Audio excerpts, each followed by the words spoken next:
राम लखन की खूबसूरत एक्ट्रेस ने पार्टी में किया था हंगामा। बाद में पहुंचे अस्पताल। जान लेते हैं क्या हुआ था पर्दे के पीछे। सिनेमाघर में घरों में टीवी देखने के लिए दर्शक 2-3 घंटे की समय देते हैं और फिल्मों का आनंद उठाते हैं, लेकिन उन फिल्मों को बनाना कितना मुश्किल काम होता है अभी सबको पता चल गया है।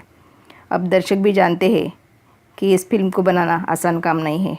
फिल्म बनाने के पीछे एक अच्छी कहानी, अच्छे कलाकार और ढेर सारा धैर्य भी चाहिए होता है।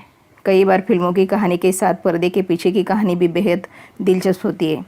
ऐसे ही सुभाष घई की राम लखन, जिसने पर्दे पर तो धूम मचाई थी, इस फिल्म के सेट पर भी एक बवाल हुआ था। जान लेते हैं क्या हुआ था उस समय।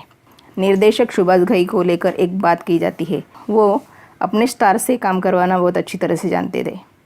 उनके निर्देशन में बनी राम लखन इंडस्ट्री की सबसे सफल फिल्म रही, जिसमें जैकी श्रॉफ, अनिल कपूर, माधुरी दीक्षित, डिम्पल कपाड़िया जैसे कलाकारों के साथ अमरीश पुरी, सतीश कौशिक, गुलशन ग्रोवर और राखी गुलजार की अहम रोल थी। सुभाष घई समय की पाबंदी को लेकर मशहूर थे।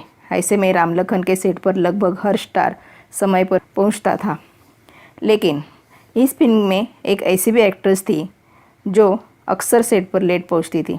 हंसी मजाक करना और समय पर न आना उसकी आदत ही पड़ गई थी। उस एक्टर का नाम था बी ग्रेड फिल्मों में काम करने वाली सोनिका गिल।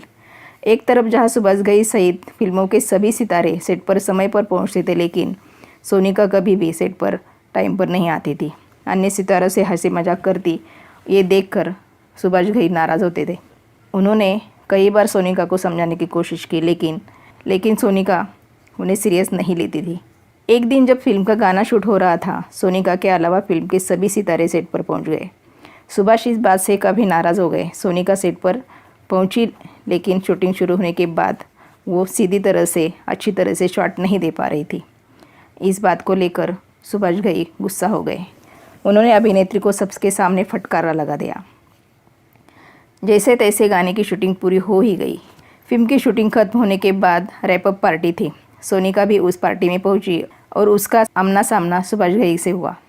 सुभाष घई को देखकर सोनिया को ऐसा लगा कि वो जानबूझकर उसे अपमानित करते हैं। ये सोचकर वो मेकअप रूम में चली गई और अपने हाथों की नस काट ली। इसके बाद उसे अस्पताल पहुंचा गया। इस हादसे की खबर उस दिनों में हर अखबार के पन्ने में थी। जब सोनिका से इस बारे में सवाल पूछा गया तो उन्होंने कुछ भी कहने से साफ इनकार कर दिया।